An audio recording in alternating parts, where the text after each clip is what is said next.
So this is the practice management webinar series by the iOS. So you can say honored to be and privileged to be here amongst the audience, amongst the speakers and you can say a lot of luminaries being here.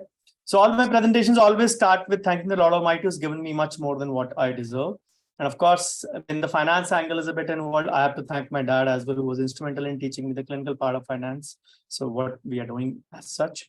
So this is my brief CV. Dr. Deen Dayalan has already told all of you about it, so I wouldn't be spending time over it.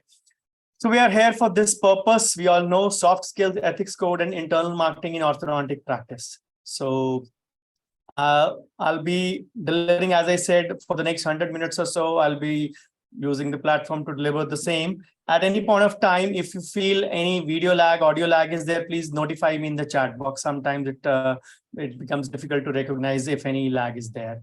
So please do let me know. Although I'm sitting almost on the top of the modem, so there should not be any issues in that.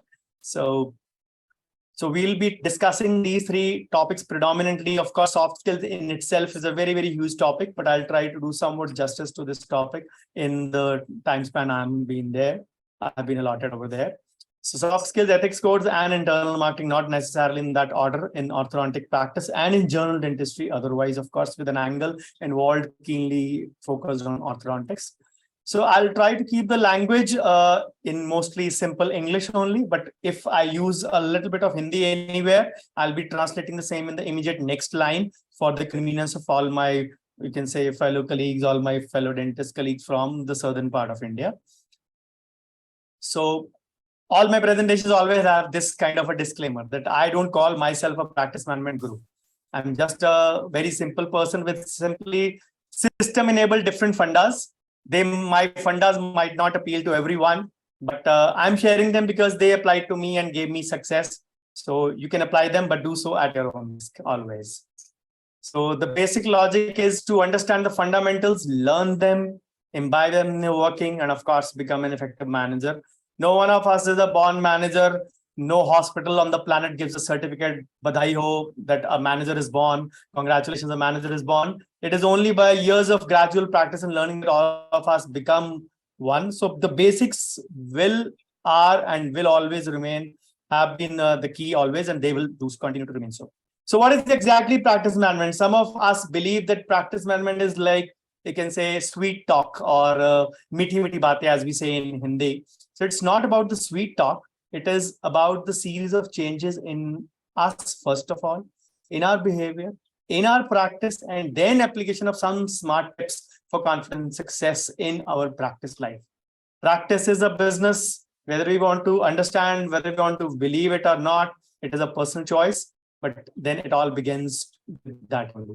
So before I dish out the content for you, let me set the right context for you so that you can identify with the subject and the topic a little bit better in the way I want you all to understand the same. Many of us shirk ourselves to call an entrepreneur. We just are happy to be labeled as a doctor or a dentist or an orthodontist in our case in this gathering. So I would say we all are entrepreneurs, first of all.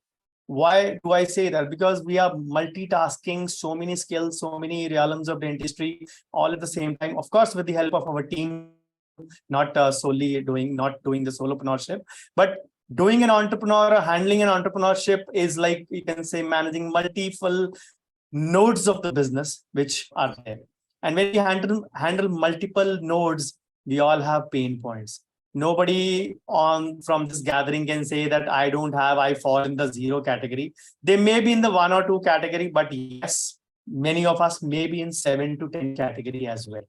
So we all have pain points in dentistry, whatever specialty we are in. So the pain points are nothing new. They will always be there. And what exactly is a pain point? Simply saying they are problems, plain and simple. And it can be multiple. It can be segregated under multiple heads. What is the basic reason of pain points? If I ask you, it is our broken education system, I would say. We are taught a lot about dentistry and of course, many things about post-graduation in our specialty. But we are not taught the basic DMF skills. We all read the DMF index in the community dentistry. but there is more of DMF in our education system, which is lacking. And I call that the DMF, which is lacking, means documentation, management, and finance. So these three things are so vital for us because we don't know anything about it. The primary problem is that we try to manage things on our own, the way we learn from our experiences, from our seniors, from our colleagues, from our peers, wherever we come across, maybe from online. These days, online is a big pool of knowledge in that sense to understand these things. But isn't it the time to plug these handicaps of dentistry? So if we are shirking to call ourselves an entrepreneur, we won't treat dentistry like a business also. If I ask somebody, is dentistry a business? Some would say yes, some would say no. But then they will say, maybe it was a noble profession when we last heard about it. Don't remember the code of ethics? It says it is a noble profession. But I would say yes and no. If anything has an income and an expense at the end of the day, it is a business. Whether we want to believe it or not, it is surely a business. Now, if I ask again, do we really treat dentistry like a business? No. As I said, colleagues believe that practice management is just about meaty baatein, or you can say in sweet talk to the patient, convincing the patient, bargaining, negotiation, and all that. And of course, a little bit of that. And this is practice management. I'm really sorry to say practice management is not that. The management of practice, be it any specialty, generalized speaking, it is about learning the foundational activities of a business. Because dentistry, at the end of the day, because of income and expenses involved, it is a business. Of course, treating patients, but of course, charging from them is a part of a business. So what exactly do we have in the foundational activity? Foundational activities will remain constant for any business. Any business would have, you can say, multiple activities. There would be 6 or 7 in any field, be it marketing, be it sales, be it HR, be it R&D, be it accounts and financing, be it management. So they'll have 6 or 7 will be common to us. But these, you can say these realms have been identified as 10 in our field. You won't find this classification elsewhere because this has been made by me only. So the 10 fundamentals of management derived by me, which are instrumental, they'll be the starting point for me. Of course, I'm, you can say, sharing a bit about them, what exactly lies in them. So just like any business, we have to build it brick by brick. So dentistry is also having those activities. So let's talk about the 10 foundational activities in brief before we move on to the content related to the subject matter for today. So marketing. So when we hear the word marketing, we have to understand we are not talking advertising alone, because marketing, any word anyone uses, it means paid promotion, advertising, anything. Marketing is more than that. Marketing is not only external, internal also. But other than that, if I have to define marketing, it means adding value in someone's life. It does not mean only promotion. What do we achieve by marketing? We create value in someone's life, we add. Marketing is always, you can say, in the ratio of 80 to 20. You add value and then you sell. That is the golden proportion. Colleagues misunderstand this paradigm in a different way. They say, when I've opened up, let me just go in for paid advertising and let me just market my clinic. Of course, under the, you can say, the revised guidelines 2014 of DCI, we all can advertise in an ethical way. There is no bar on doing that. Pre-2014, the guidelines were not there for that. But yes, there are certain riders, which I'll be telling in the latter part of the presentation. But somebody goes into paid advertisement and people or potential patients come across your advertisement. And then still after, you can say, spending a bomb on paid advertisement, somebody doesn't get a lead or doesn't get a, you can say, a patient from there. Then they say, this is bullshit. Paid marketing does not work. The simple question to ask yourself is, are you present online? If not, present online does not mean having a profile. Present online means you are there adding value in people's lives. via maybe any mode, can be video, can be blog, can be infographic, can be code, can say any value addition in the customer's life. Don't we do the same thing? All of us order to Zomato and Swiggy these days. We open up our app and we come across any new restaurant. What do? We scroll down to the bottom, and firstly, what we check? The reviews. What exactly is, you can say, that restaurant's rating? How is the food? How is the service? How is the delivery? Then once, I think somebody's audio is on, maybe a little bit of disturbance is there. Please do check. Thank you. So what do we seek? We seek validation in part of that. So once we are doing validation for our own activities, why would people not do the same for us? If I have to simply convert it in one line, nobody buys from you the first time they come across online. They come across you online. They don't know you. They will validate it through your social media profile, through your website, or through your other presence. If you come across, and of course, the website also is bundled with feedbacks, testimonials, Google reviews, all those things are validation points. Yes, this doctor is good. He has done this. So many patients have praised this. Similar to the restaurant analogy that I gave. So this is, you can say, existing parallel to your paid advertisement. Most of that is organic. Organic means non-paid. Now, this is one part. Anyway, organic, non-organic, paid, whatever way, patient comes in. He walks in. Whatever effort that has been marketing has been doing is to bring the patient to the doorstep or inside of your clinic. Once that happens, external marketing ceases to act. Internal marketing takes over. And that is what is important. Of course, Bollywood is having a tough time these days. But what value do the stars provide? Shah Rukh Khan, Salman Khan, Amir Khan.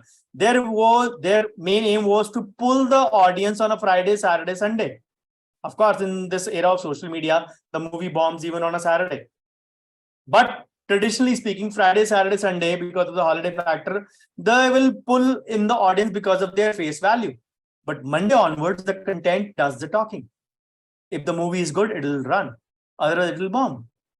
Similarly, whatever way, organic, paid, non-paid, whatever way the patient has come into your clinic, if your internal marketing is not good, if it is not giving them good, you can say, value for money, then all the marketing that you have done is zero. It will be like, you can say, you talk high and you deliver almost nil. So, unchi dukaan fika pakwan, as they say in Hindi. So it's about internal as well. So internal is equally important. And what do we cover in internal? Maybe your clinic decor, maybe your staff, maybe your staff's presentation, maybe your presentation, your profession etiquette, maybe the waiting time. There are so many factors that come into. Does not mean that you need to have a flamboyant, you can say, clinic or a flashy one. It should be at least a decent one. More on that when we cover the internal marketing. Then we come to the sales. People communicate this, that sales is about pitching yourself, where you are, you can say, in making love with your PowerPoint, going in a breathless mode like Shankar Mahadevan. But eventually the customer is, or the patient is looking at his watch, looking here and there, and is eventually bored. And what you were doing, you were having an orgasm with your presentation, but the patient was not interested. Sales, if I have to define, just like marketing I defined in one line, was value addition in someone's life. Sales, if I have to define, is about uncovering the patient's need. What does the patient want? I don't need to sell everything that I have, but I have to sell what the patient wants. So in that, the communication plays a role. The golden proportion is 70-30. 70, the patient talks, 30, you talk, or 2/3, 1/3. You can put it whatever. We do the reverse. The patient starts to tell the symptom and we just go, okay, fine, understood. Most of the patients have this problem in India. The doctor didn't listen to us properly in full. Then the third foundational activity is operations. Has so many aspects, but it is actually what we do in our clinic. The processes, systems, structure, SOPs, And of course, the actual working, lot more aspects come into this along with patient satisfaction part. Then the R&D part, research and development. It does not literally mean that you put on a lab coat and you're doing experiment in the clinic and fumes are coming out of your test tubes.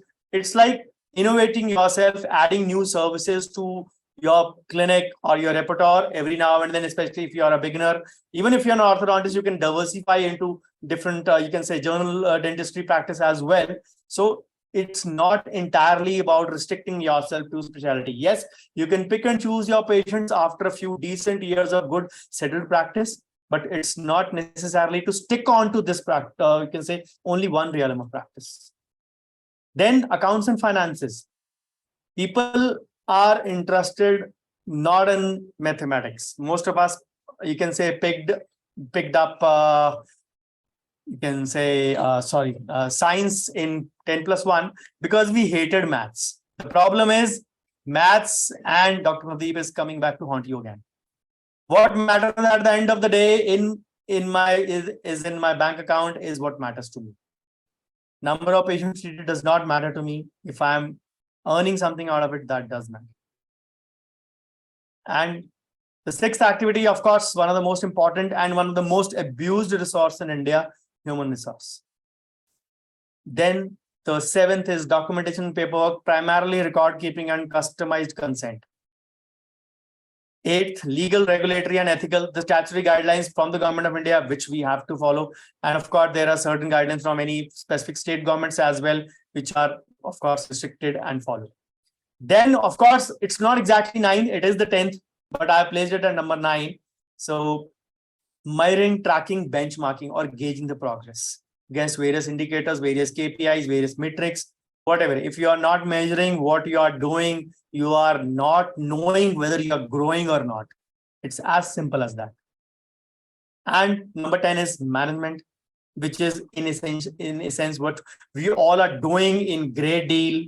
And as we grow in practice, 5 years, 10 years, 15 years, we are needed more at the back end than at the front end, which means delegating effectively to the people around us, where we can make sure that we don't carry the burden till the age of 60 and 70, and we need to earmark our own retirement plan ourselves. So that is in a nutshell the 10 nuts and bolts of, you can say, any business, particularly dentistry. And these are the starting point for me for today's presentation. So it is not only about the soft skills, it is about these aspects also, which are all the more requisite and needed in our practice. So when we talk of practice management, that the patient has come in, is first impression the best impression? Some would say yes, some would say no. But where does it start? It starts with soft skills. Soft skills may have a whole bunch of activities, teamwork, you can say your attitude, your system of working. And of course, the first and the major of that comprehensive list is communication. I'll be dealing with that part. Of course, it's not possible to deal with all of the soft skills, but I'll deal with the major part where we commit the mistakes and what we can handle better. So what exactly is communication? Anything that affects a living being. You don't communicate with non-living. You can't communicate with a chair or a table. And of course, you cannot not communicate. It is a process, a social process, and a reciprocal process. So why communication? Because it is fundamental. It is vital. You can't really live without it. And what are the common ways to communicate? Spoken words, visual images, written words, and body language. People underestimate body language as a way to communicate. It is one of the most important ways. I'll show you in the coming slides how. So words are the most powerful drug used by a mankind. And we are, you can say, easily the most over-communicated society in today's times. Open up your phone, you'll have lots and lots of, you can say, more than 1,000 WhatsApp messages unread. It happens most of us, not all. WhatsApp was invented as a communication medium. but it is an abused communication medium in today's times. We send more and receive less. We have become, you can say, intolerant because of that in terms of listening. We want to convey that our viewpoint is the best. And we have forgotten to respect the opposite person's viewpoint, be it anyone in the family, in the clinic, associate staff, assistant staff, even the patient. We have forgotten to do that. Not all, again, many of us. Commonest, you can say, proverb we have heard: who speaks sows, who listens reaps. And of course, give every man thigh here, but very few thigh their voice. William Shakespeare said it. So practically in communication, they say, if you have nothing to say nothing. Say nothing. The basic of all the human needs is the understand and be understood. And for the best way to understand people is to listen to them. This is the most, you can say, underused skill in today's time. What can be the communication skills? Listening comes at the number one. Listening, speaking, reading, writing, observing, and understanding. These are all part of your communication skills. A patient walks in, he can tell you a lot many things through his body language, whether he's getting converted for the treatment or not. The only thing you need is you should have the knack of understanding and observing those things. If there is a number here, if I ask you to fill it, how much percentage of our communication efforts are misunderstood, misinterpreted, rejected, disliked, distorted, or not heard? People would say 10, 20, 30, 40. The exact answer is 70%. 70% of our communication efforts are misunderstood, misinterpreted, rejected, disliked, distorted, or not heard. What communication mistakes we do in our interaction with patient? Number one, we try to cut off the patient when they are talking. We don't let them complete.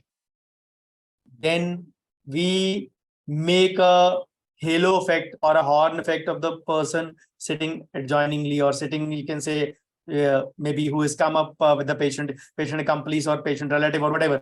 Make a wrong assumption. He's a husband, he's the brother, he's the neighbor, or whatever you can say. You make an assumption. Halo effect or horn effect. I hope all of you must have heard about it. Then, do you ever cross your arms while talking to patients? Cross your arm means close body positioning, where you try to convey that I'm not open to listening. Just speak whatever you want to speak, and I'm not averse to opening up. So commonest flaws now the patient, what they observe in our first interaction with them. As I said, internal marketing starts the moment patient comes in.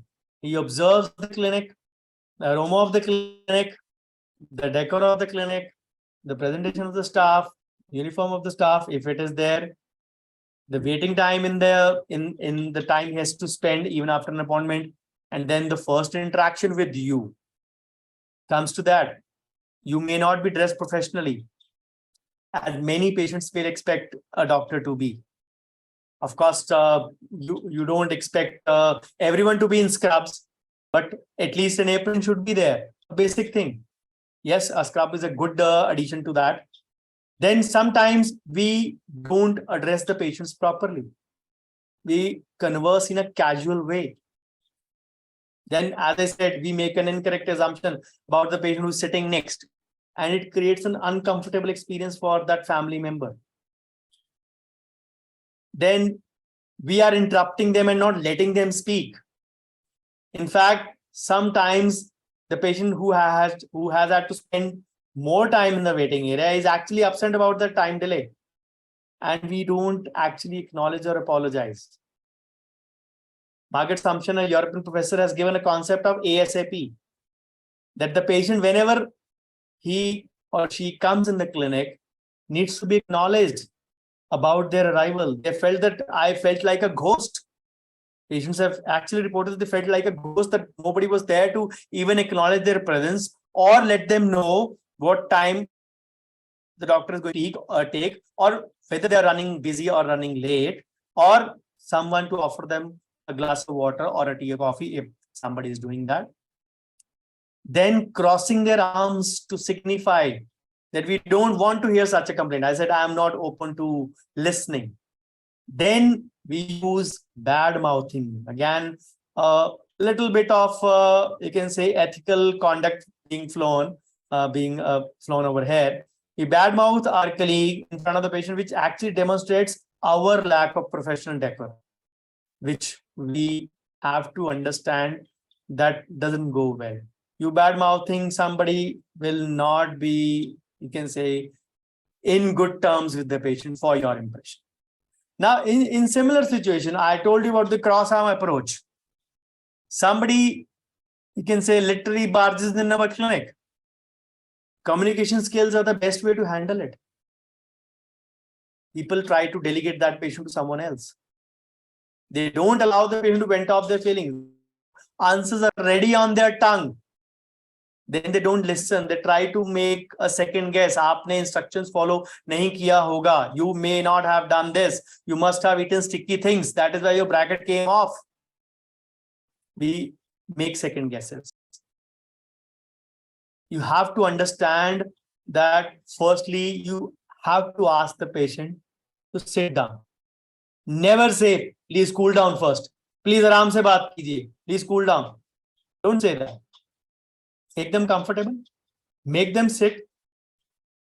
Your assistant should be well trained, or at least by your gesture, they should bring a glass of water to cool that patient. Jal, aap baithiye, please, aram se bataiye. Please sit down and tell us what are your problems. Of course, it all boils down to what are the system of working you have. If your patients know that you check only on appointment, you will face very less of this. Patients will actually not run into or barge into your clinic with the angry bird kind of an emotion. They'll come with an appointment and tell you. And when they know that you are open to addressing the complaints, open to solving them, open to listening them. To solve any complaint, you have to first listen and not make assumptions. Let them vent out. Half the anger is already gone. Then you speak in a calm voice, slow your breathing. And of course, feel, felt, found approach, one of the commonest approaches. Many of us must be knowing it, but those of you who don't know, feel means conveying the empathy. I understand. I can really feel. I can really understand how you are going through. A few of our patients have also felt in a similar way, which actually defines the problem to the patient that he or she is not alone facing this kind of a problem. So they feel that, okay, this is not a very abnormal thing I am facing. Then most of our patients, when they underwent this, found that this gave them relief. Feel, empathy, felt they are not alone, found, suggesting the remedy. Simple, open and shut. And always avoid the urge to argue. The problem is many of us, when we grow in our practice, it's not related to specialty. It's not related to, you can say, any specific person. But many of us, when we grow in our practice, a little bit of high-headedness creeps in. And that is when we are very much, you can say, in that mood, when we don't want to accept mistakes. So for listening, you have to focus totally on what the patient is saying. Do not let your mind wander. You fiddling with your phone, gesturing to your assistant, you can say looking here and there while the patient is speaking doesn't bode well for you. Put aside your personal concerns, even if you have any. I always say this, whenever you walk into your clinic, drop off your personal baggage outside your clinic. And when you go home, drop in your clinic's baggage, professional baggage inside your clinic. Don't carry it to your family. Carrying on, mixing of both the baggages is wrong. We all have pain points. We all have problems. I started with that only. It does not mean we mix and match and ruin our family life and professional life because of each other. Then don't concentrate on formulating a reply. Concentrate on what the patient is actually saying. Listen it. You might actually know that you might be at fault. then look as well as listen. Listening carefully sends a very, very good message. And of course, as I said, body language plays a very important role. Verbal and non-verbal information, both. So William Osler said, listening is unspoken caring. So if you can devote yourself in that regard, you can say delegate your mindset towards listening properly. Trust me, guys, you are in the right space. As I said, the basic need is first to understand and then to be understood. For someone to understand you, you have to understand them first. So listen to people sincerely. The golden proportion of this is in the sales aspect of foundation activity also. I told you 2/3, 1/3, or 70/30. 70 the other person speaks, 30 you speak. Then what are the tips to improve your learning skills? Paraphrasing. Restating what the patient said in your own words. You have problem number A, you have problem number 2. Am I getting it correctly? Yes, doctor, you got that correct. No, doctor, you didn't get it correctly. I meant to say this. Okay, fine. Problem number 1, this. Problem number 2 is this. Then summarizing. Putting together the main points of a speaker, of the patient in this case. Summarizing whatever the patient has said. Then questioning at any point if you feel that there is a way to counter question or to challenge or to, you can say, uncover the need of that patient in that realm. Yes, exactly, the patient might be at fault, but it does not mean this is not a fault finding exercise. So stop being an FF, fault finder. Stop being an FF first, try to reach to the bottom.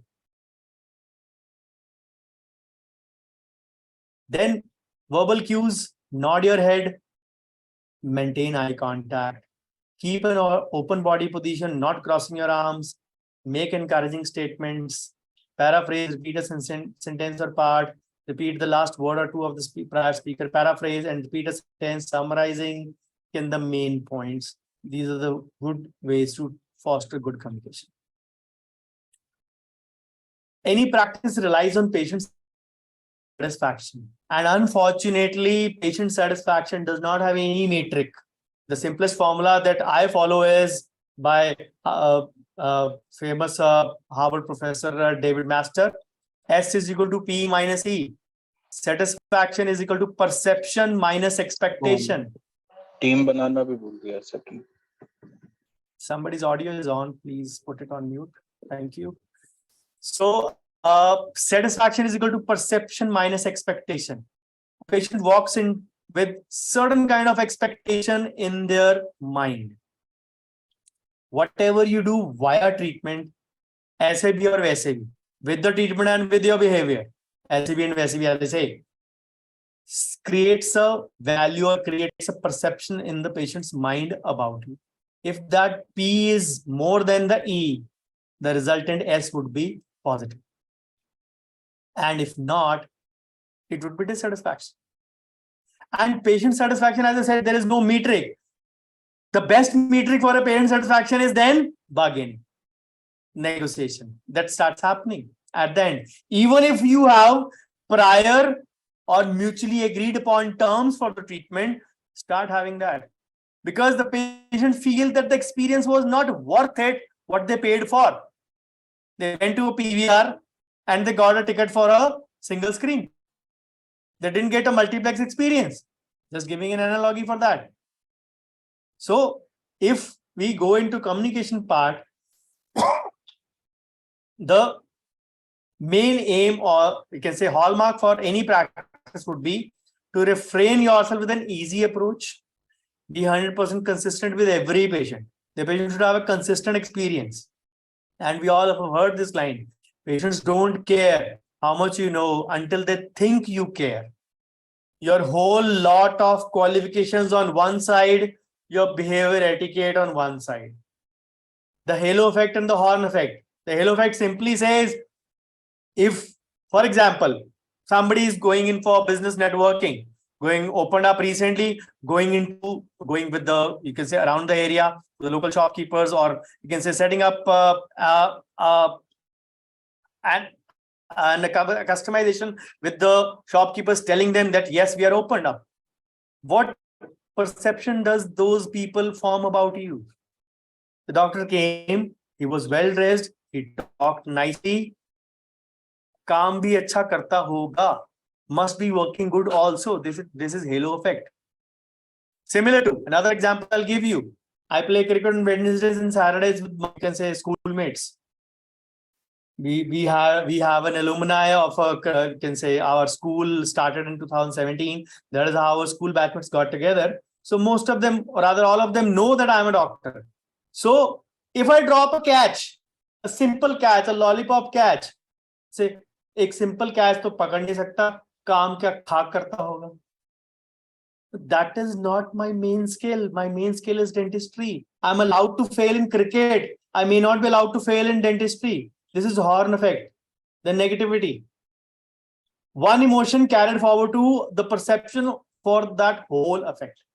You have to make sure in that part. So if you recognize these small little things, these will improve your own job satisfaction too. And of course, it all starts by talking and talking less, listening more, using words. Words are the most powerful drug, as I said. You have to understand. And marketing and communication expert Randa Zalman has given a acronym called as RESPECT. I'll break it down for you. What does she mean by that?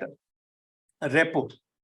Small details like physical appearance, your level of eye contact with patients, how often you use their names, addressing them, or using sir and ma'am, whatever you wish to, depending upon the age, can shape your relationship with the patients.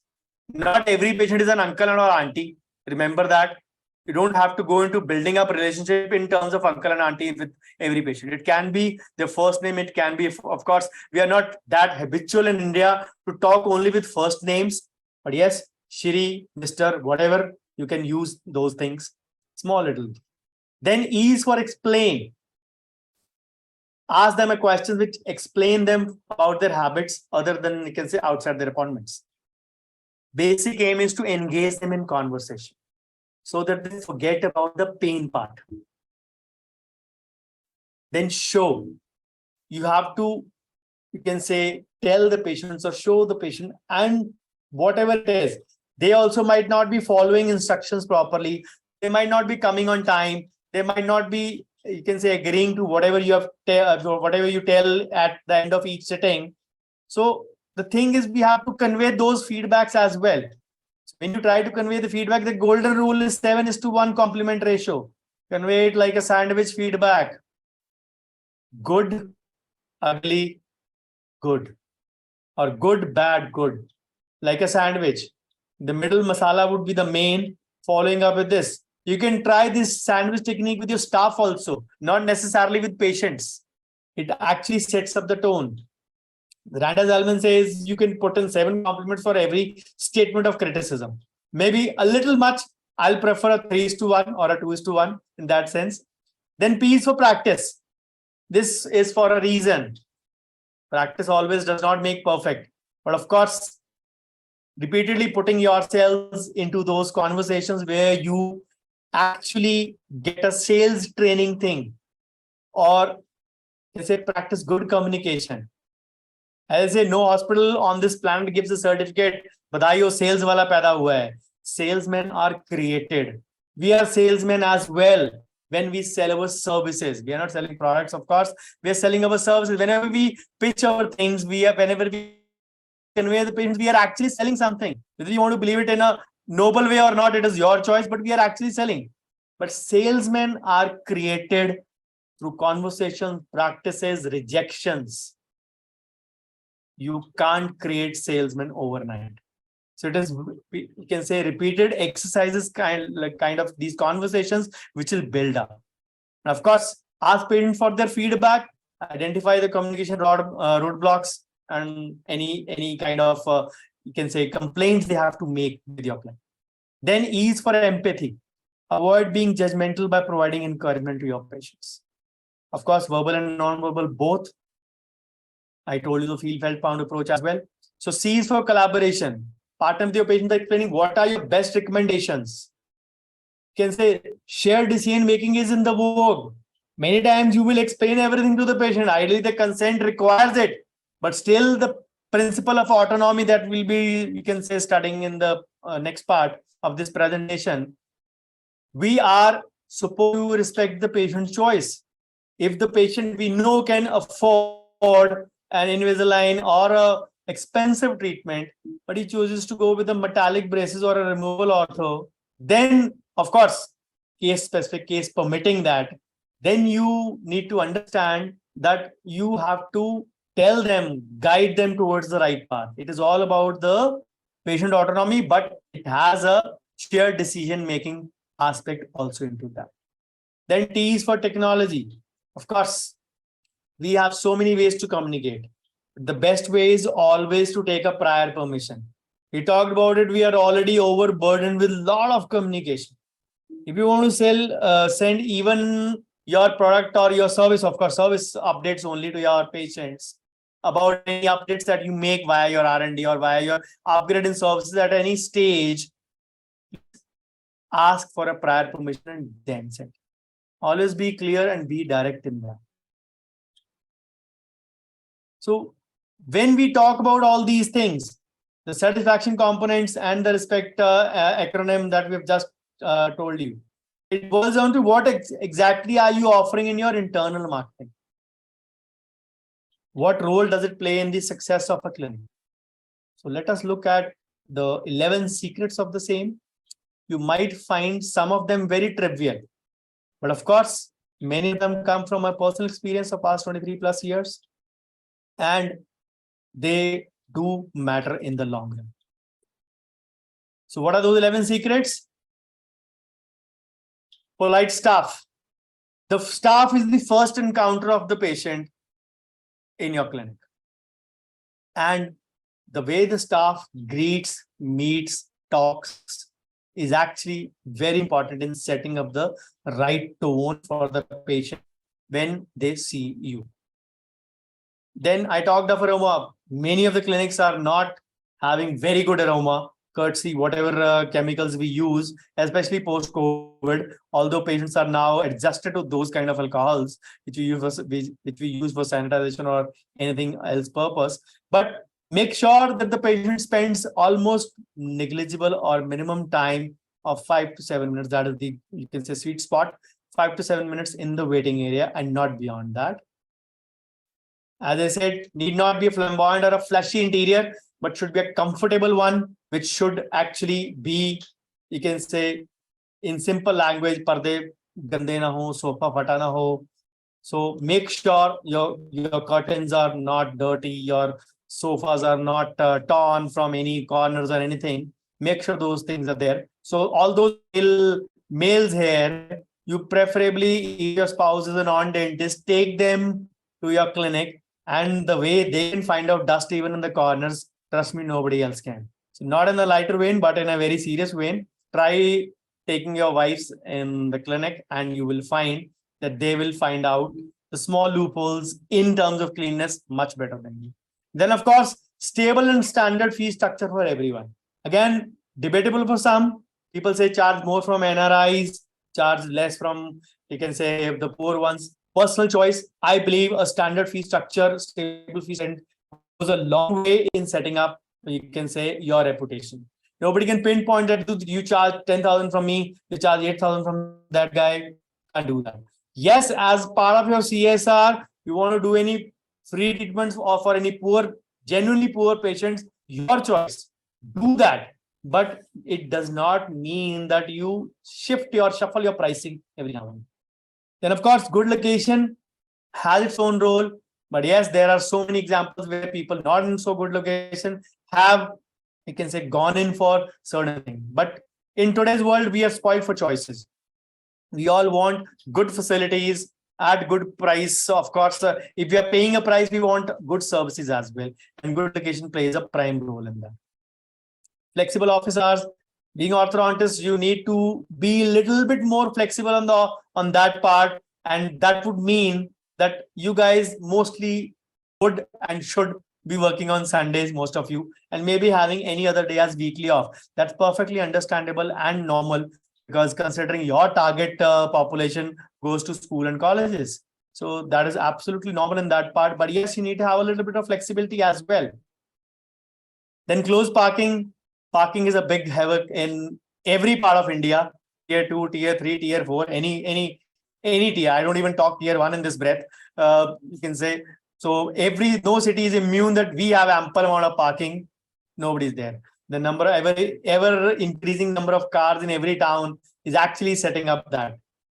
Then flexible payment options. Were times when people followed only the cash only approach.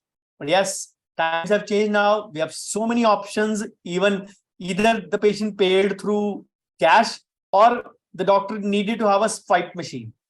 But those are the things of the past now. You all have so many digital options. So I don't think so.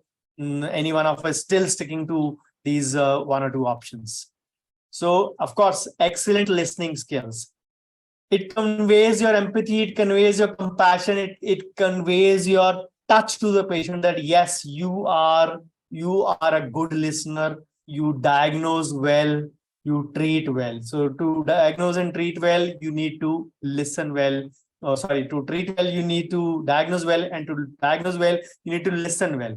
So you need to understand. Then proper discussion of risks and benefits, the consent part. Of course, the law also mandates it for sure.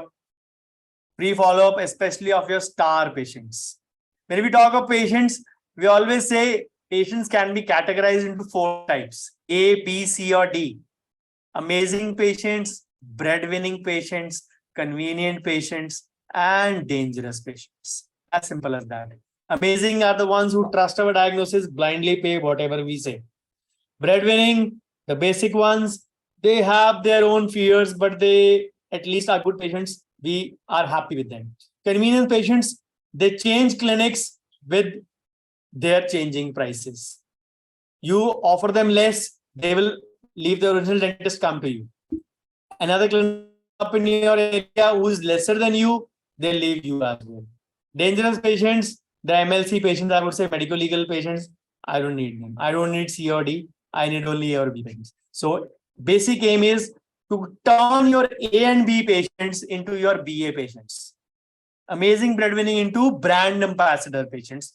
Brand ambassador for BA patients, we also call as star patients. So again, you can do that.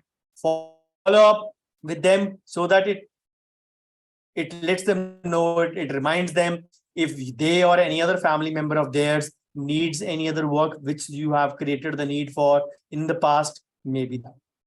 Somebody of you might think that these 11 things don't appear that lucrative. These are all part of internal marketing, of course. But if you see the reverse, India में बोलते हैं ना उल्टी बात ज़्यादा जल्दी समझ आती है. So the reverse is really bad. Let's see the reverse. Let's see the flip side, what it can be.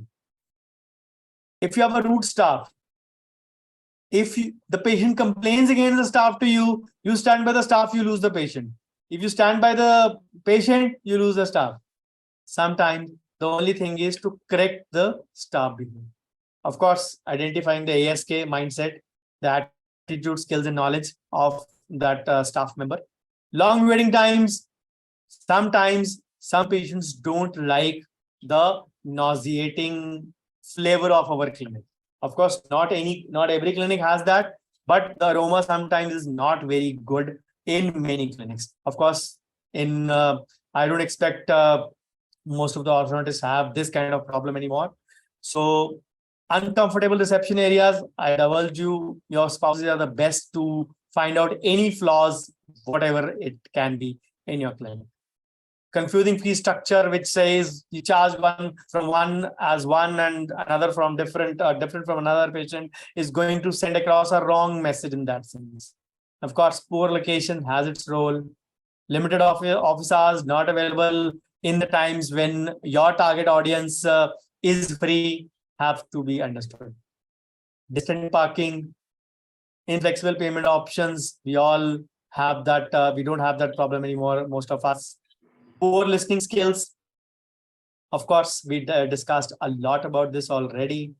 Then inadequate discussion of risk and benefits. Of course, this has, apart from the statutory regulation of getting the consent part, this has a role in decision making also. The patient is entitled to make a choice whether he or she feels that the treatment outcome is not greater or is not the way they expected. And of course, when you're not following up, you will have your off days. No clinic can say that we are busy 12 months in a year. So you will have your off days. The best way to reduce your, you can say, idle time is by doing the follow-up as we discussed. So the reverse might be appearing more say in alignment with the option that I have already discussed. So in line with these internal marketing tips, let me give you 10 best productivity and efficiency tips. Number one, enhancing communication skills between dentist and the patient and the dentist and the staff. This is one of the biggest changes in internal marketing, which can increase productivity. Of course, most of the time we presume things for granted, and which does cause a loss of revenue. Then reducing the waiting time. It is a big practice builder and a stress buster. Plan your appointments in a way where you can decide the outcome. You should be knowing how much amount of time you're going to take and how much amount you can say going to finish the patient. Keep a buffer time of 10 to 15 minutes and then keep another appointment. Many people are fond of showing it to someone that we have a busy clinic every time our waiting area is full. As I said, I don't mind that how many people are sitting in my waiting area. What matters to me is what is there in my bank account at the end of the day or at the end of the month. That is what matters to me. We are not here to show someone something. I shifted purely appointment practice in 2007. And my town being an industrial town, it took me almost 1 year in those days to bring people from business families on this behavior. But when COVID came, even at that point of time, we didn't face any problem in terms of scheduling. People always prior call and come.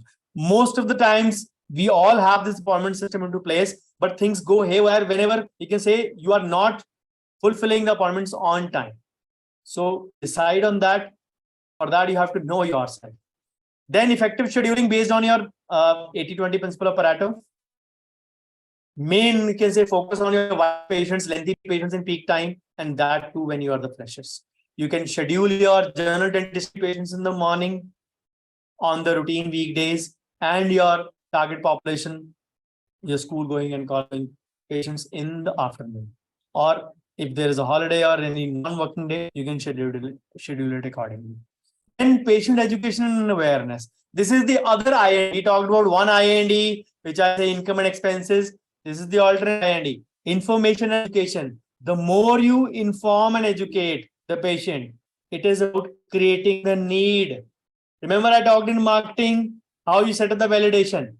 If you are present organically online, making videos for the awareness of people or in-house spending time with the patient, making them aware, that would mean spending more chairside time, spending more time with one particular patient, but that sets up the tone for a long-term relationship.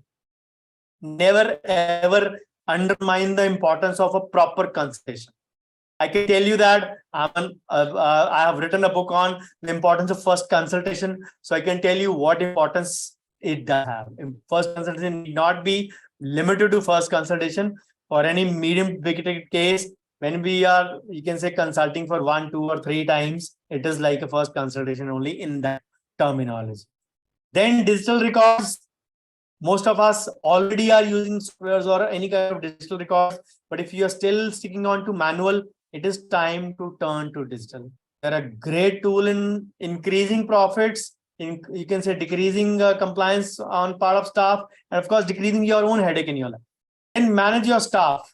They are your backbone. You have to learn to delegate effectively. As I said, in the 10th foundational activity, as you grow in practice, you delegate more and more things. Spend more time at the back end to manage rather than at the front end to treat and manage everything. You can say karta dharta of the clinic, and you are the chief doctor of the clinic, and you are the chief operating officer of the clinic also, and you are the CTO also, chief troubleshoot officer of the clinic as well. You have to choose your own pains wisely as you grow in practice. Then increase gadgets which can help you ergonomically to increase your output. Can be loops, can be apex filter, can be microscope. Of course, whatever you can say adds to your specialty, in your specialty, if it adds to your comfort or way of working, which can increase your output. Of course, the bottom line in this is you should have your finances and the return over investment potential surely covering into that part. It's not like a FOMO approach that somebody posted a image on Facebook and you are, you can say, going relentless in that you also don't want to miss out. Don't catch FOMO for JOMO, as always say. Don't be in that fear of missing out for the joy of missing out for good things or bad things in life. So then solve patient complaints in the fastest way possible. Be it an angry patient, be it a complaining patient, be it any kind of patient who has a problem, attend to them whatever best earliest possible time. It does not mean disturbing your own comfort or attending to them in the middle of the night. But yes, if it is such kind of an emergency that requires you to be in the middle of night as well, if you can, please do that. Please do that. Of course, not regular feature always, but people who will trouble you in the middle of the night would be the ones who will be genuinely needing. These days, nobody, you can say, is that free to, you can say, disturb or we can say wake up anyone unless they are in dire need of that. Then, of course, along with managing your staff, you have to keep your staff happy. If you are not raising your charges annually or once in 2 years, it does not mean that your staff will keep working at the same salary. Cost of living increases for everyone. We have to respect that. And whether or not you increase your charges, their life is also in, you can say, in that link to your clinic or to your, you can, in that space. Now, when we talk of staff, we always have to understand that staff stays us for 4 reasons. Financial growth, we're talking about whenever we regularly give them increment. Then career growth, if they don't see any growth and expansion in the role, whatever they're performing. Number 3, work-life balance. If they are getting paid for any overtime, any extra time they spend, that is their work-life balance. Even if they are not being paid, they should not be disturbed on their holidays. Everybody has a right to work 6 days and take 1 weekly off. That is, we're still not into that culture of 5+2 day weekend, but at least 6+1, even for a private practitioner, is a decent one. Then the 4th aspect is respect and care. If we don't indulge in respect and care, you can say, somebody's audio, please. So these 4 aspects: financial growth, career growth, respect and care, and of course, work-life balance, these important things. But yes, other than your yearly increment, if you have a windfall of an income in any particular month, always pay back to some portion of the profits. Learn to share your profits in those months. They will come handy increasing your output. And of course, lastly, enjoy your work, because a bored individual can never give a better output. If you start enjoying your work, you will surely create avenues for revenue in that regard. So the thing is, we all want to earn well through practice management, through learning tips and tricks, through these 11 smart tips and then 10 productivity and efficiency tips. If we talk, I've given you 21 tips in that. Of course, some are common. Would you still get at least 15 plus tips in that list of 2, which 2 topics which I just shared? But all these are good to, you can say, earn well. We all want to earn well also, because it is for money primarily. Not only money, but it is primary thing.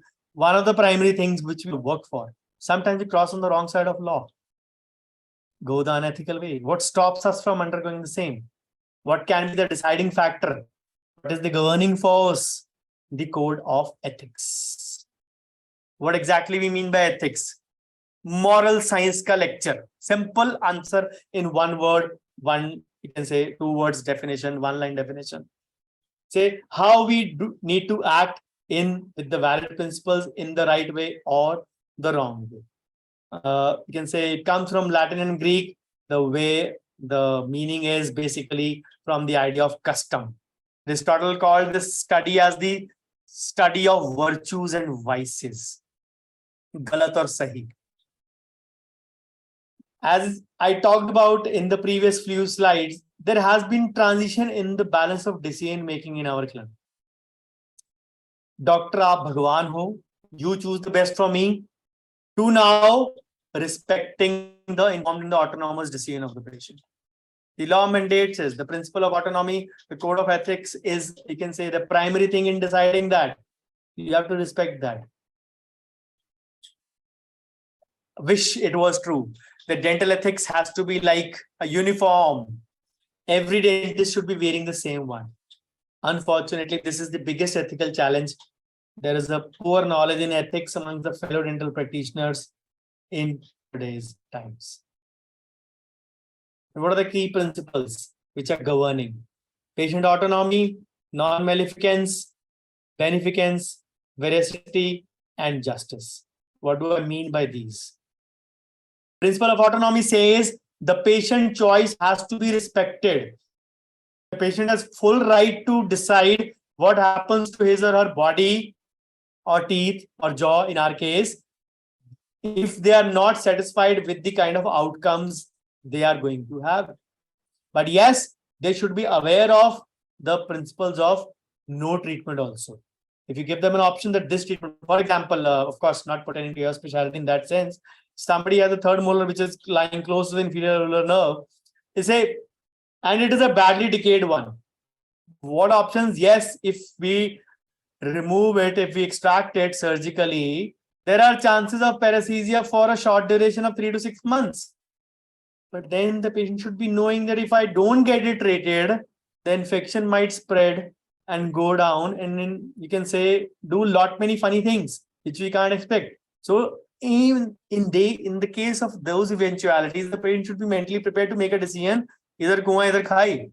If both the sides have damage, what damage does he choose? So whatever choice he makes, you have to guide them. You are making a wrong choice, but ultimately, if the patient, after knowing all the risks, benefit and options, as we say, RBOs, the patient, after knowing all the risks, benefit and options, still decides for an option, you have to respect that, being the principle of autonomy. Then the principle of beneficence, doing only good for the patient.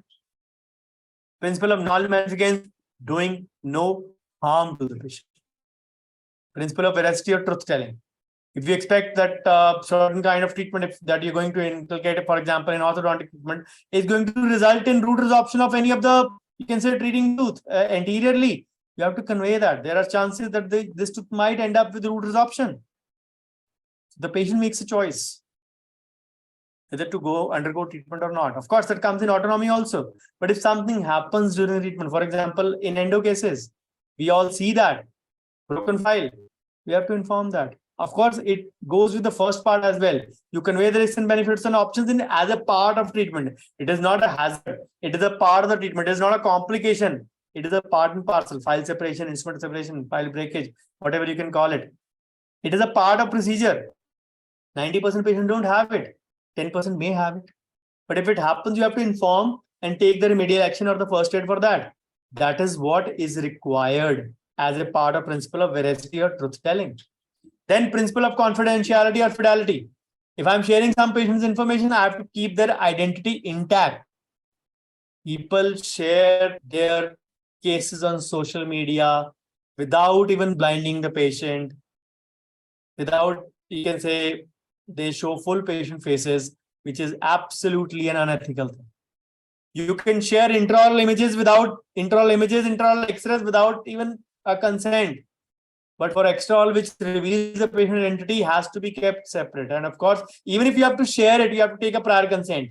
And even after, you can say, taking the consent, if the patient says, I have no problem, share my case, you still have to blind the patient. I see cases being shared every day on social media.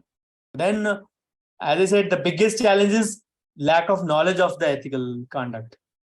Then, principle of social responsibility and justice. That means that you don't make any, you can say, any discrimination based on caste, creed, religion, sex, or whatever.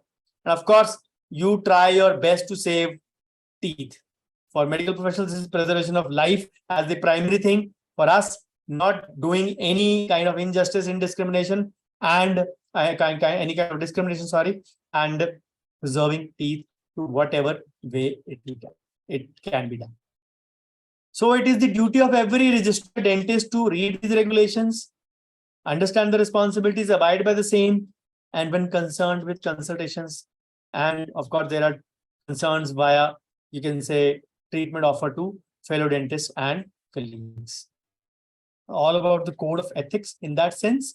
So the code of ethics is almost similar to the medical code of ethics, Dentist Act 1948 and now 2020. The council is making a rule-making body for all of us, whether you can say we follow it or not, but that is the Dental Council of India is the final rule-making body. So there were regulations that those were created in 1976, amended in 87, 92, 2003, 2004, 2006, 7, 8, 11, 12, and then finally, when the amendments were too much, it gave way to revised guidelines in September 2014. So, of course, further amended again multiple times. But these are the guidelines which are applicable to all of us. And now, as we are discussing the soft skill and the marketing part in that, let me go into those realms also where we can discriminate between these two things. So, as a doctor or a dentist, what are your moral duties? Of course, to help, to cure, to protect the patient's health, teeth, duty to confidentiality, protecting the patient's teeth, patient's life, and of course, autonomy to be respected, privacy to be respected, and patient's dignity to be respected as well. So what are the moral rights of a patient? Right to a high quality dental service, right to autonomous choice, right to decide, right to be informed, right to privacy, right to health education, right to dignity. Whatever are the duties for you? For you, they are the rights for the patient. So expectations and realities are sometimes different. Patients expect their dentist to be trustworthy, loyal, helpful, friendly, courteous, kind, and we expect our patients to be obedient, cheerful, thrifty in terms of spending, brave, clean, reverent, respectful, of course.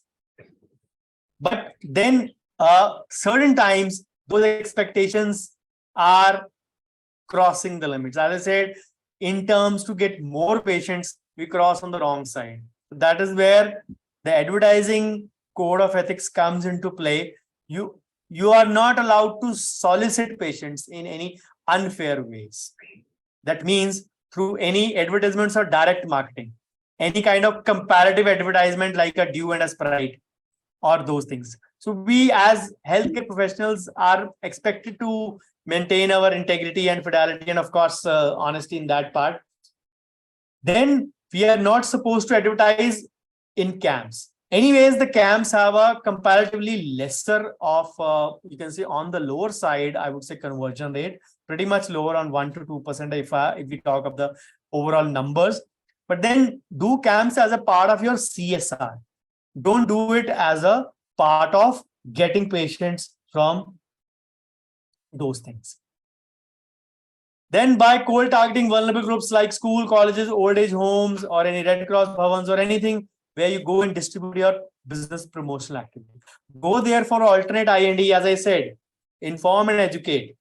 It's not only the marketing is not only limited to online. It is only we who are thinking that the world has now shrunk to our palm in the form of a 5-6 inch device called a cell phone. It's not. It's still in offline mode as well. BNIs, meetings, old age bhavans, school, colleges, wherever you can go, even your local shopkeepers, local networking, these are all forms of marketing. Marketing simply means setting up your presence in people's minds, whereby you create value, create difference in their lives by information and education. You make them aware. What are you doing by making them aware? You're creating a need in their mind that this thing also needs to be addressed. Why don't you get it done? Now, from where they get it done is ultimately, you might not be benefited, but some other brother or sister of your colleague of yours might be benefited. It's about looking at the fraternity in a larger way rather than looking कि मैंने तो उसको बताया था, but he or she went to somebody else. It's not about that. Then we are not allowed to indulge in any false or misleading advertisements through press reports that promise inducements, rebates, and false benefits. 199 scaling, X-ray, consultation free. We all have come across these things online. People resort to cheap gimmicks. Ultimately, their own choice, whatever they want in life. Then employing an agent who is doing canvassing for you is absolutely an unethical activity. Then we are not before 2014 guidelines, we had you can say a guideline of 3 by 2 feet board size that was given away. But in the latest guidelines, it was not prescribed as the dimensions were not prescribed. But what exactly lies today is that it should not be disproportionate. For example, you have a 15 feet front. You don't place a 12 feet, 13 feet. You can place a 6 to 9 or 2/3 of that size. That still looks decent. But it is basically to not again entice. It is just to convey your KYC of clinic that you are present here in that sense. So then we are not officially allowed to be, and you can say, associated with any toothpaste, toothbrush, tooth powder, mouthwashes. In India, we're not allowed that as per the DCI code of ethics. You must have seen those Sensodyne ads, dentists practicing in UK. You all must have seen that. So to permit publication of dental surgeon's opinion, you can say in news, whenever you publish something, it has to be an evidence-based study and not a random study in that sense. Not to indulge in any surrogate advertisements through TV programs or magazines or periodicals. And of course, intention should not be in good, any public information should not be enticing people to your clinic through your email address or phone numbers and attracting patients to your clinic in an unethical way. And of course, online scrollers like cable ads, we are allowed to advertise in that, but you can say those guidelines should not be offering something or enticing in the way for the patient. However, we are allowed to ethically advertise on starting practice, on changing your type of practice or changing address, on temporary absence, especially in females after maternity leave, or for any relocation, or you can say you have had a foreign accreditation to you, or maybe you went in for a PG, whatever it was there, you come back and you can start that on resumption of practice after a long break or succeeding to another practice. You're allowed to ethically make it's not only about a newcomer who can advertise, but all of us can advertise in a ethical way. Then we can give a press insert later also about any availability of new equipment or services. We are not allowed to use the words best or first in all kinds of advertisements or all kinds of media, anything that goes out in print or digital media. Use of best in the area, best in the region, first in Punjab, first in UK, first in Karnataka, first in Rajasthan. You are not allowed to first in Jaipur, first in Delhi. Don't use that. That is not actually allowed. Then insertion in telephone directories, Yellow Pages is allowed, which conveys your information. But all these have to serve as public information only. As I said, kind of a KYC only for you. But any claims of superiority or special skills over others is to be construed as an unethical practice. Now, this is for the offline thing. What about the online? Exactly, the websites do carry guidelines. Of course, for the social media, still the guidelines are not in place. But maintenance of websites about dentists or clinics is, you can say, where you maintain your information is not considered as an unethical practice. You can maintain a website where you can actually literally sing your own songs, sing your own sweet tunes, where you can boast and praise about you. Again, not the first and best, but whatever good things you do, your cases, whatever way, in an ethical way, you can share it.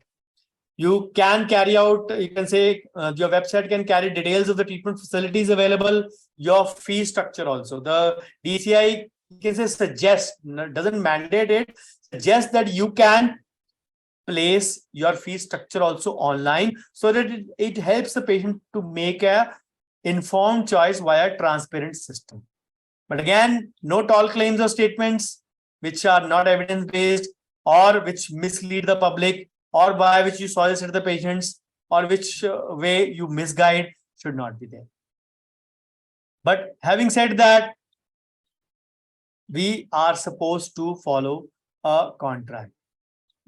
We are all governed by the Indian Contract Act 1872. Yes, it is a British Time Act and still amended multiple times, but still the same guidelines are going on, wherein we are expected to give a reasonable care.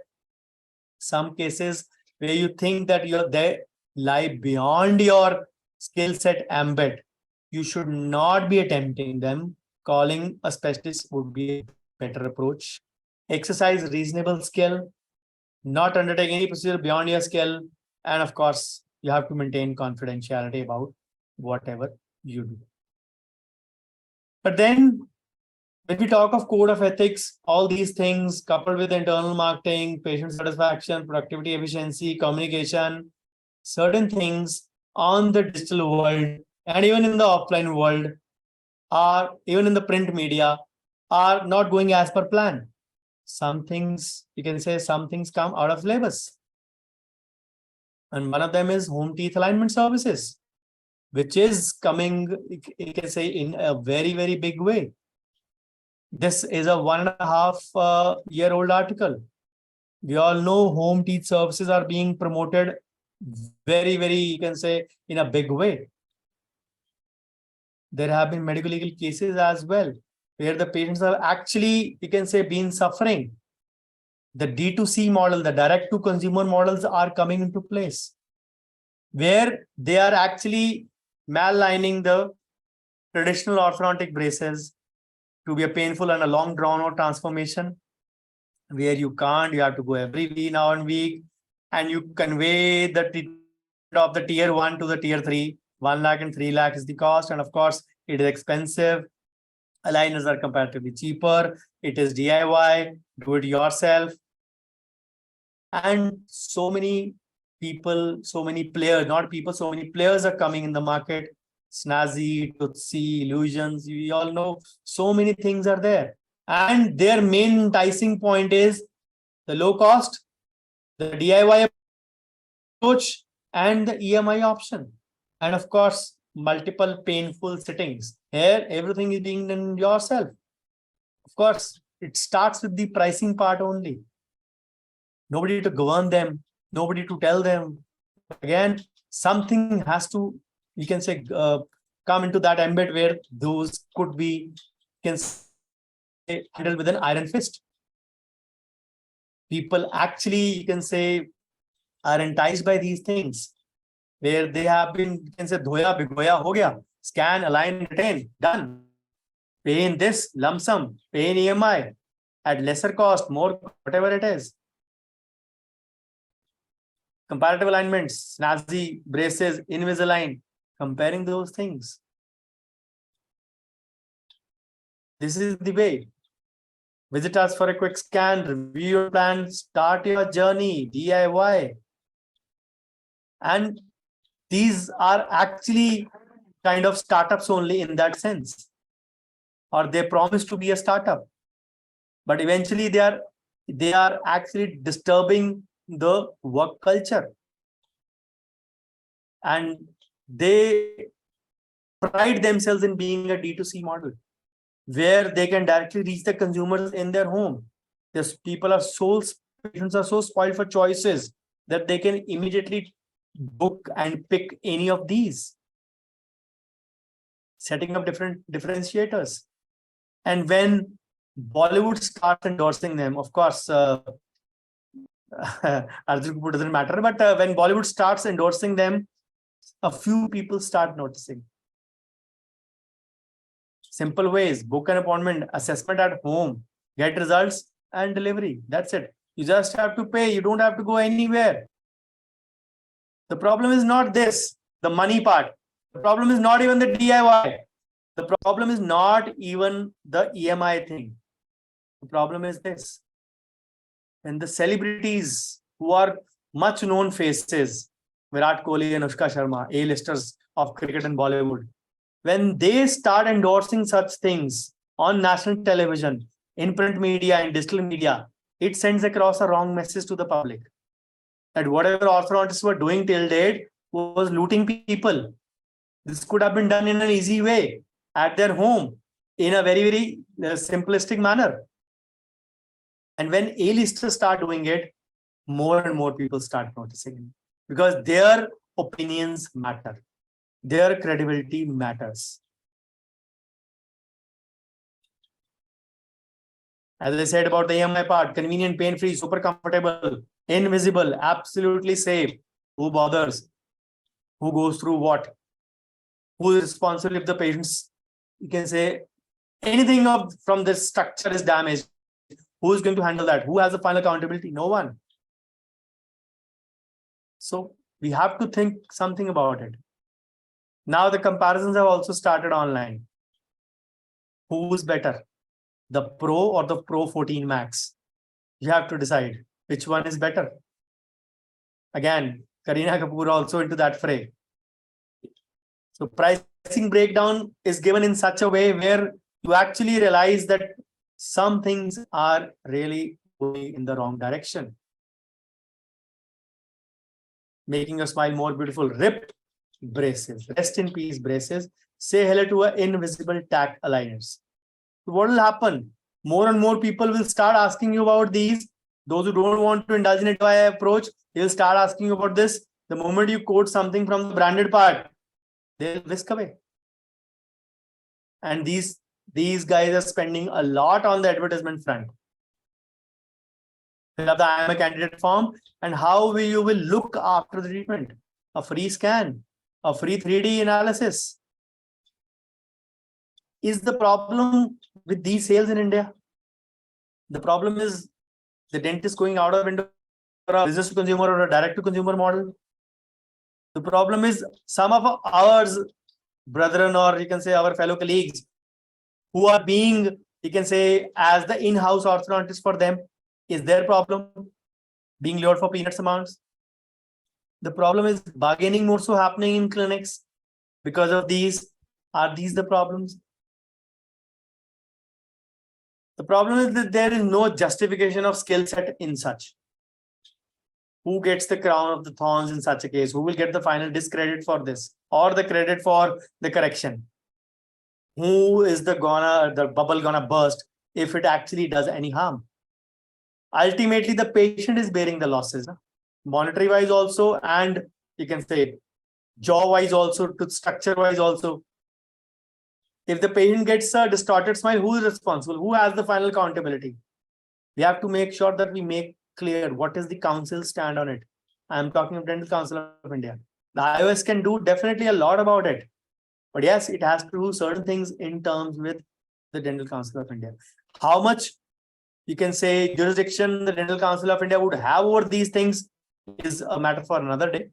But what are the council's rights? What can they actually do to stop these D2C models from actually going in? The newspaper cutting is the reaction when a non-qualified person is involved. What is going to be the stance if a dentist is involved in a distorted smile case? Means a D2C rights. Then the MLC is going to happen. Medical legal case. And we all know that how much painful a medical legal case can be. I hope I have put you in a think mode for this at the end of my presentation. So my inferences are, most of the time the price sledging has led us to all this. It's not only limited to the orthodontists in our field.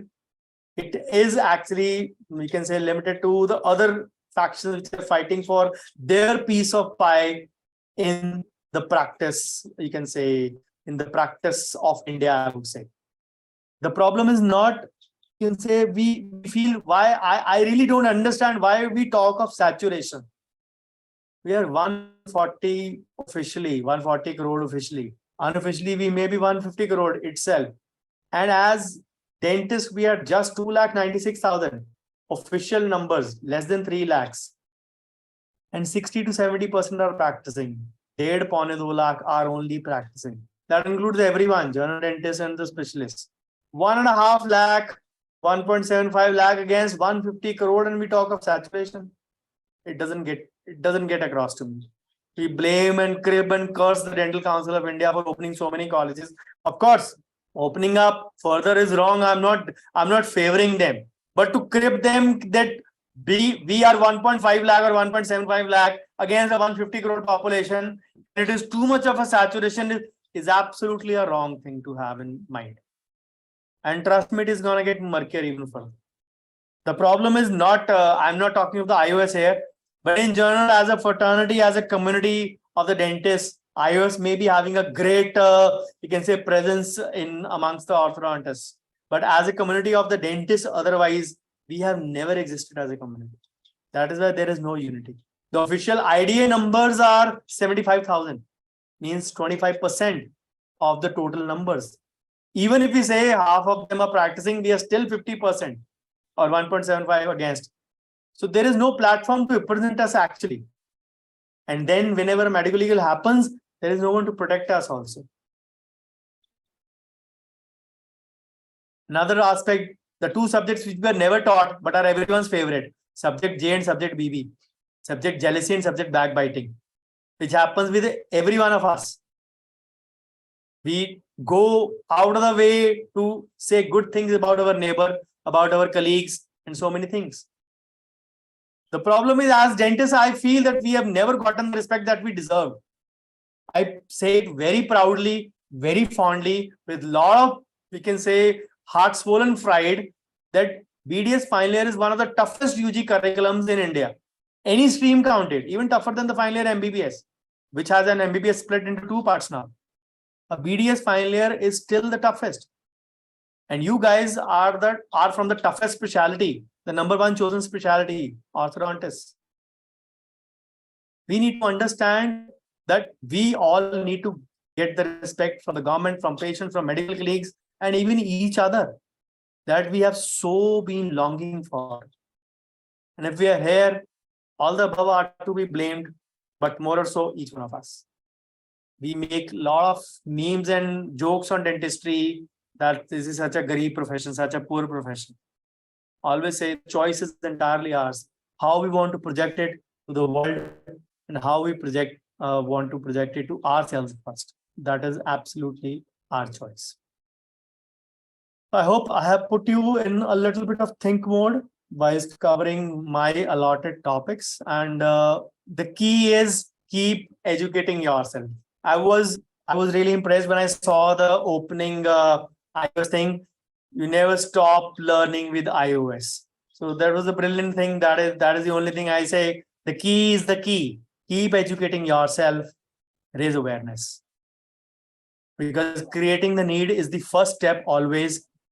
And when you create the need in the patient, you're bound to get more and more conversions. So before I wind up, a couple of announcements before I wind up and stop my presentation for the question answers.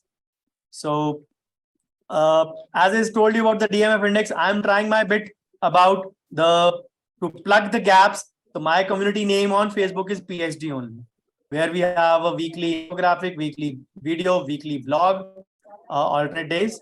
So that goes by my name, facebook.com/groups/Dr. Bhavdeep. So the community is plugging the handicaps in dentistry to overcome the DMF index. So send a request to be added. Somebody's audio is on.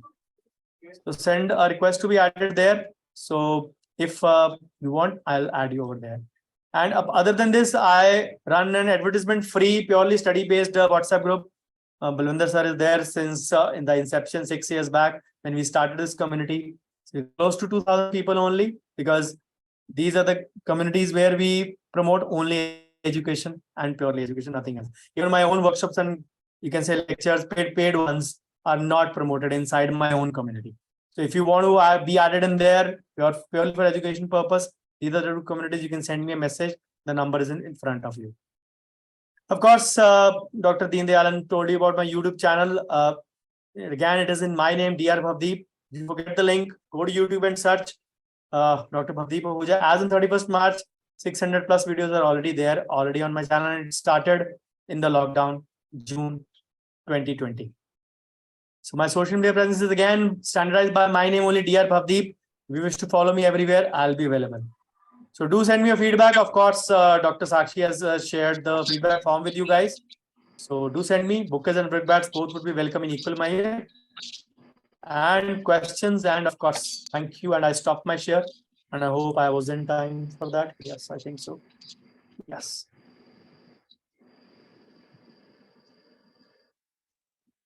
Thank you. Yeah, thank you so much, Dr. Bhavdeep, for that comprehensive presentation. It was a wonderful presentation. And I now request the President-elect of the Indian Orthodontic Society, Dr. Jayesh Rahalkar, to speak a few words on the presentation and hand over the speaker certificate. Jayesh, sir. Thank you very much, Dr. Siddharth. Am I audible? Yes, sir. Yes, sir. Audible. Dr. Bhavdeep, it was a wonderful presentation. And we always say that we teach dentistry and orthodontics to the students, but we don't tell them how to think about that as a profession, as a business, how to teach cases, how to treat cases, how to treat class 1, but how to discuss the fee structure, how to talk with the patient is something which is really lacking. And it really made a very nice thing. And after say 26 years of practice also, this presentation taught me at least 10 things. And I'm very sure they are going to be very useful for me. So I really appreciate and thank for accepting the invitation of our Indian Orthodontic Society and giving this particular presentation. And we are looking forward for many more interactions with you. There will be a lot of questions coming up. At the same time, I would like to thank the head office, president, secretary, vice president for organizing such wonderful thing. And thank you very much to the practice management committee. And I here present you this particular token of appreciation from our organization. Please accept the certificate of appreciation from us. And Thank you, sir. once again, thank you very much. And it was really a wonderful evening about learning about practice management. Thank you very much. Thank you, sir. Thank you Over so to you, much, sir. Siddharth. Thank you, sir. Now, I think we have quite a few questions in the Q&A section. I Yeah. request Dr. Amir Sheikh, Executive Committee member, to kindly initiate the question and answer session. Over to you, Dr. Amir.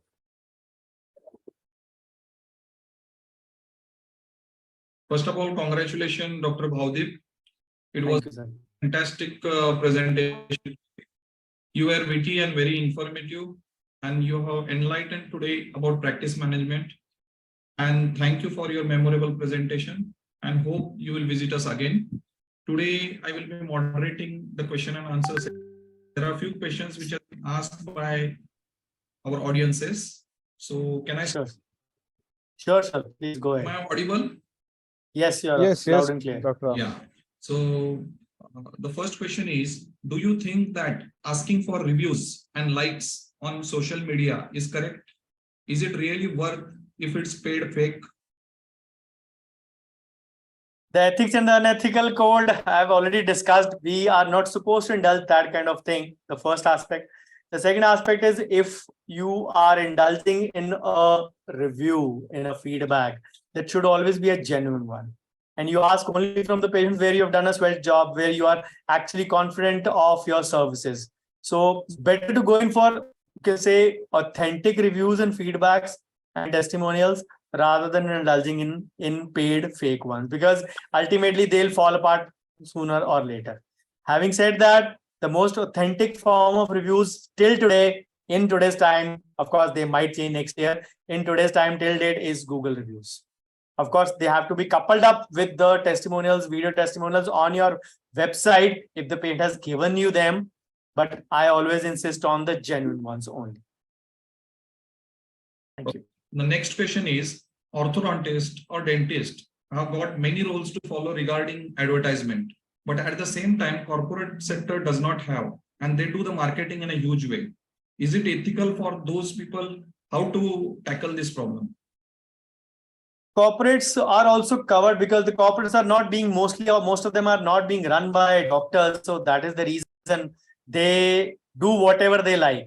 But having said that, the code of ethics clearly says we are not allowed to solicit that. But on the flip side, if we compare the marketing part, as I have discussed earlier also at the start of my presentation, people will always seek validation in whatever you do. Even if it is a paid one, is an unpaid one, or even a paid promotion or an organic one, they will search out for you, and they can really, you can say, smell through the authenticity in that regard. So it is better to stick to the ethical ones. And I insist on paid advertisements only when you have built up a sufficient or a good amount of organic content online, which can validate you. If somebody come across you online, he can check against, cross check, and find it. Yes, this guy is existing there, and maybe he is a good, you can say, candidate for me, or he's a good doctor to me. I should catch hold of him as soon as possible. Okay. One more question is there from the panelist. Does signature of the patient on the consent form stands valid in court of law? Consent form doesn't need to have one signature. It needs to have at least 4 signatures: patient, doctor, and 2 witnesses. The 2 witnesses usually can be the patient accomplice, patient relative, patient neighbor, patient whatever, you can say family member, and your staff member can doubling up as same. Once you have a relationship building up, rapport building with the patient, at a later stage, maybe both the 2 witnesses can also be yours. But for a new patient, you, patient, and 2 witnesses, out of which one will be from your team, one will be from patient's team. So 4 signatures. Of course, witness consent adds more value in the court of law. Okay. Then one question is how to apply the fundamentals, what you mentioned in your presentation, in the consultations, in the orthodontic consultations. Okay, so the consultation is all about the second step, the sales that I said. So sales is not about pitching. It is about, you can say, uncovering the patient's needs, understanding what the patient really wants, understanding what the patient's really, you can say, needs and wants are. It's not about just checking out how thick the patient's pocket is. It's about checking what the patient really needs, and you convey the treatment plan suited to his needs. So that is the way you can apply the fundamental of sales in the conversation. But yes, having said that, we need to understand that there will be rejections happening in consultation. We will never get 100% conversions. In sales, the similar analogy used is do your best, leave the rest. If this patient doesn't get converted, who's next? That is the ideology. We all learn through conversations, practices, rejections in practice. So sales is a matter of that only. So apply the fundamentals of sales in consultations. That is the best way to go about it. Okay. Now next question is, how far is good to invest in SEO? If you want your website to be ranked higher, you need to indulge in a good SEO, search engine optimization. So unless you indulge in a SEO, your website visibility would be less. And make sure you do cross linkages as well. Your social media should have footnotes of your website everywhere, and your website should have a footprint of your social media, so that cross polymerization, as we say, that starts happening. So everyone, you can say, gets a hang of it and can visit your website with a click of a button. So paid SEO always helps. It, you can say, helps coming in the top list every now and then. But having said that, organic plays an equal role in that. We as orthodontists always dread the question that when will my braces come off? So how to answer this question in a better way? See, you have to set the context in the first setting itself. When we talk the first consultation, we have to make sure that we don't start in a hurry. We should not be too eager to start. The consent also says it, the consent principle also said that you and the patient are on the same page before you start. That means the patient knows about all the RBOs, the risks, benefits, and options.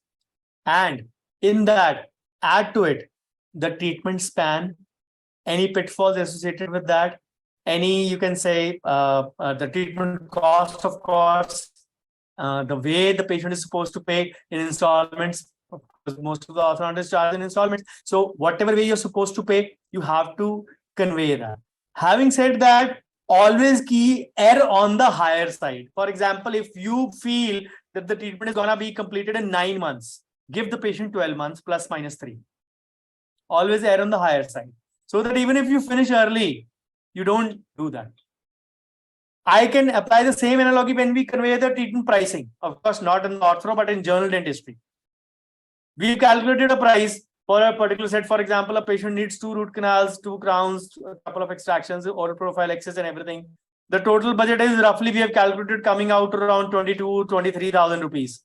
What we say is shockingly 20,000 rupees.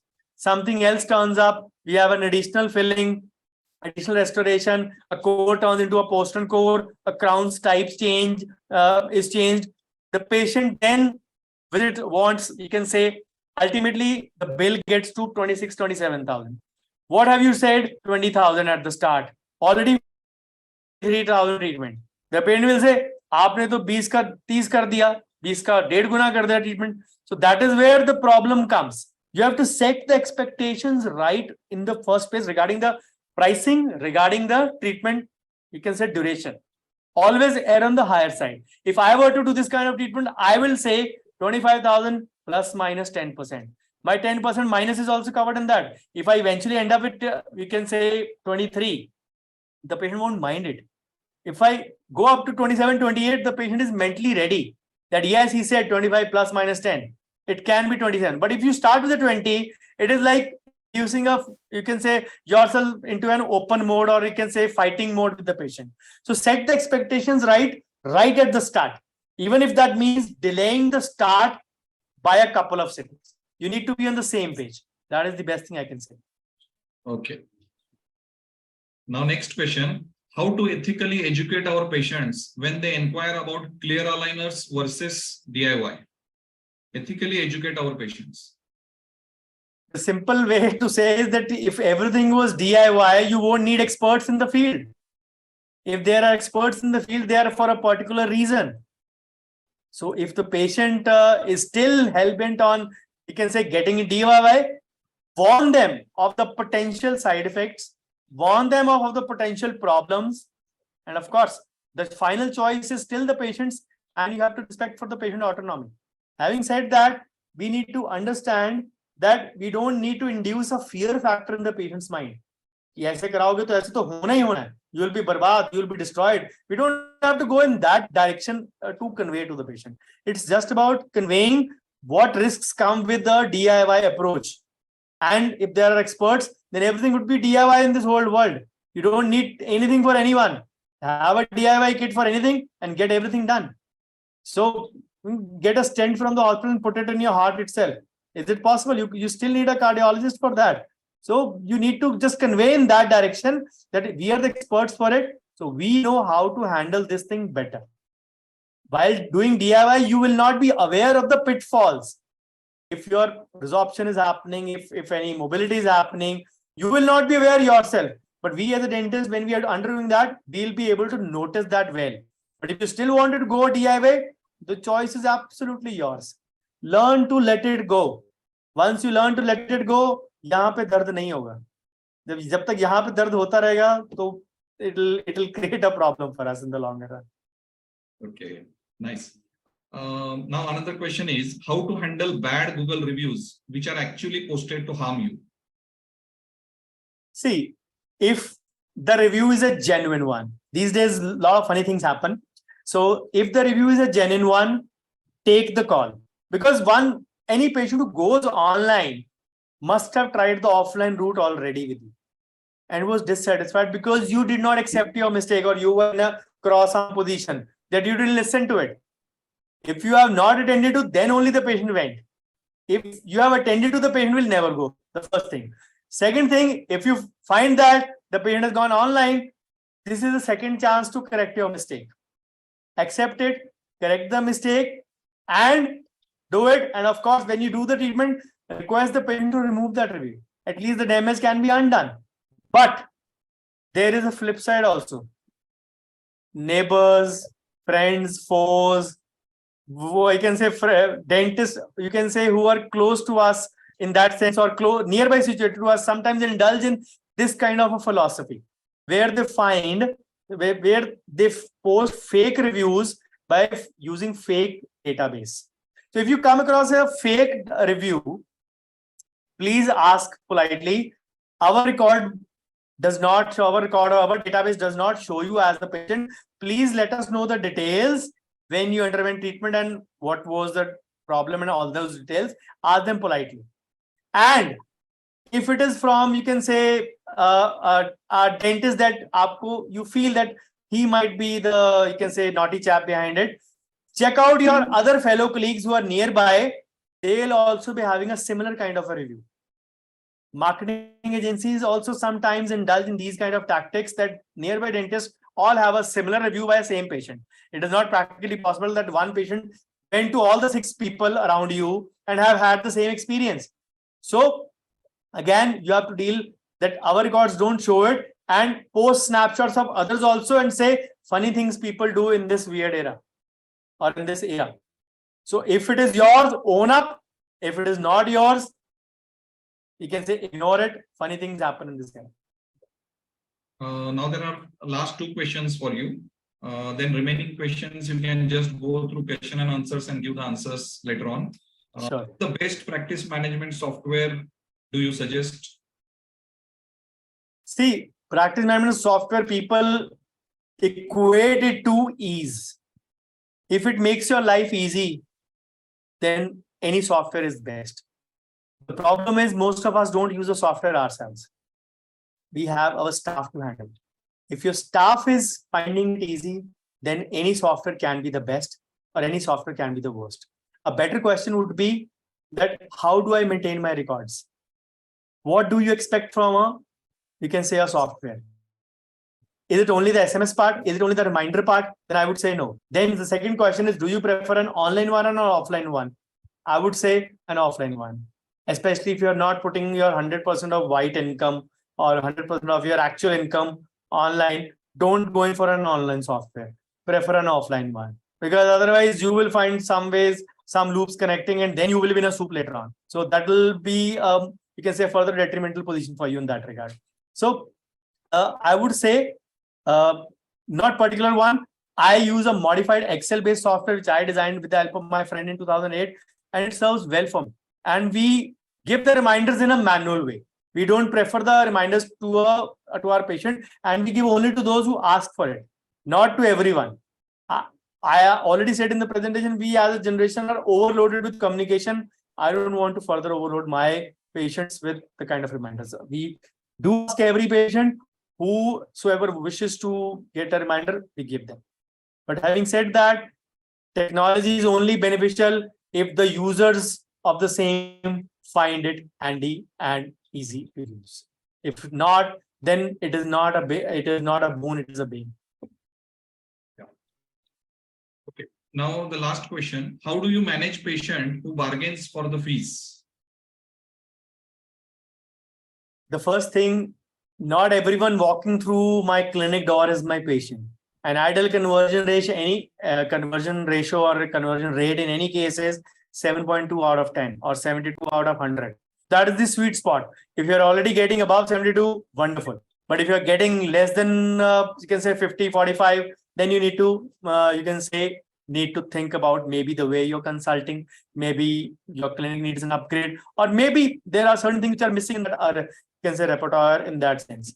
So if we talk in terminology of bargaining part only, we have to convey our charges.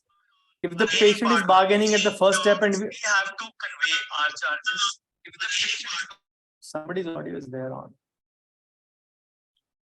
So if the patient is debating, discussing, bargaining at the first step, politely put a foot down if you are not ready to do that. That is why I insist on a treatment approval form or a consent form that includes the, you can say, the payment protocol as well.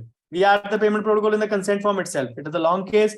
We have a treatment approval form separately. So I insist on that, which makes sure that my life is busy and my life is easy, and we are walking on the same page with mutually agreed upon terms in the start.